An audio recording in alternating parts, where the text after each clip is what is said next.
Halo semuanya. Hari ini kita akan membahas sesuatu yang serius yang terjadi di benua seberang. Kita akan mengupas tuntas skandal terbesar yang mengguncang Eropa dalam ingatan kita, skandal emisi Volkswagen. Ini bukan sekadar kecelakaan kecil, tapi kecelakaan besar yang menghancurkan reputasi perusahaan. Kita berbicara tentang sebuah perusahaan, simbol rekayasa Jerman, yang tertangkap basah berbohong. Volkswagen, perusahaan mobil rakyat, berbohong tentang emisi mobil diesel mereka. Mobil-mobil itu ternyata jauh lebih berpolusi daripada yang mereka klaim, dan akhirnya ketahuan. Skandal ini mengguncang dunia karena bukan hanya tentang mobil. Ini tentang kepercayaan. Orang-orang mempercayai Volkswagen, dan mereka mengkhianati kepercayaan itu dengan cara yang sangat buruk.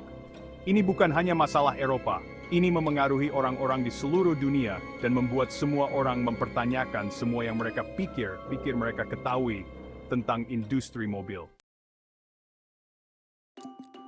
Oke, untuk memahami seberapa besar skandal ini, kita perlu mundur sedikit. Jadi, mobil diesel dipasarkan sebagai alternatif yang lebih bersih daripada mobil bensin. Mereka seharusnya lebih baik untuk lingkungan, dan Volkswagen memimpin di garis depan. Mereka meluncurkan mobil-mobil diesel yang katanya bersih ini dengan janji emisi rendah dan penghematan bahan bakar yang luar biasa. Orang-orang menyukainya. Mereka membeli mobil-mobil ini seperti kacang goreng. Mereka tidak tahu, Volkswagen menjalankan mesin yang berbeda di balik kapnya, mesin penipuan. Perusahaan tersebut telah memasang sesuatu yang disebut alat manipulasi dalam mobil mereka.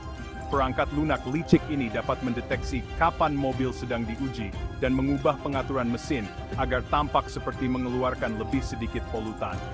Tetapi ketika mobil-mobil itu berada di jalan raya, mereka mengeluarkan nitrogen oksida yang berbahaya hingga 40 kali lipat batas legal, sungguh licik. Sekarang, Anda mungkin berpikir, bagaimana mungkin hal seperti ini terjadi? Siapa di balik semua ini? Ini adalah konspirasi besar-besaran yang melibatkan orang-orang di level atas.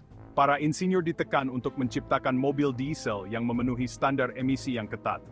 Ketika mereka tidak dapat melakukannya secara legal, mereka membangun alat manipulasi. Para eksekutif tahu tentang kecurangan ini, tetapi menutup mata. Namun, ada beberapa orang berani yang mencoba membongkarnya. Bagian 4. Reaksi dunia, kemarahan, kekecewaan, dan seruan keadilan. Setelah berita itu tersiar, dunia terkejut. Orang-orang sangat marah. Volkswagen, perusahaan yang telah membangun reputasinya di atas kepercayaan dan keandalan, telah membohongi semua orang selama bertahun-tahun. Pemerintah di seluruh dunia meluncurkan penyelidikan. Mereka menjatuhkan denda miliaran dolar kepada Volkswagen. Harga saham perusahaan anjlok. Orang-orang yang telah membeli mobil diesel bersih ini merasa tertipu dan dikhianati. Media bersenang-senang. Skandal itu menjadi berita global. Volkswagen menjadi contoh buruk untuk keserakahan dan penipuan perusahaan. Bagian 5. Runtuhnya warisan, konsekuensi dan dampak. Dampak dari skandal Volkswagen sangat besar. Perusahaan menghadapi denda miliaran dolar, tuntutan hukum, dan penarikan kembali produk. Reputasi mereka hancur. Mereka berubah dari salah satu produsen mobil paling terpercaya di dunia menjadi identik dengan kecurangan dan penipuan. Tetapi dampaknya jauh melampaui Volkswagen. Skandal itu mengirimkan gelombang kejut ke seluruh industri otomotif. Itu memaksa produsen mobil lain untuk membersihkan tindakan mereka, karena tahu bahwa dunia sekarang mengawasi. Skandal itu juga berdampak besar pada lingkungan. Emisi berlebih dari mobil diesel Volkswagen berkontribusi terhadap polusi udara, yang memiliki konsekuensi kesehatan yang serius bagi semua orang.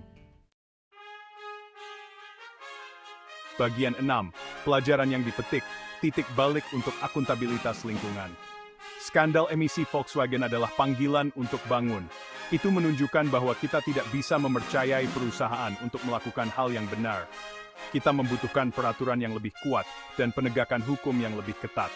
Itu juga menyoroti pentingnya pelapor. Tanpa mereka, Volkswagen mungkin masih lolos dari penipuan. Skandal tersebut menyebabkan perbaikan dalam prosedur pengujian emisi. Itu juga mendorong pergeseran menuju kendaraan listrik. Skandal ini adalah babak kelam, tetapi juga katalis untuk perubahan positif. Itu menunjukkan pentingnya transparansi dan akuntabilitas. Tetaplah waspada, semuanya.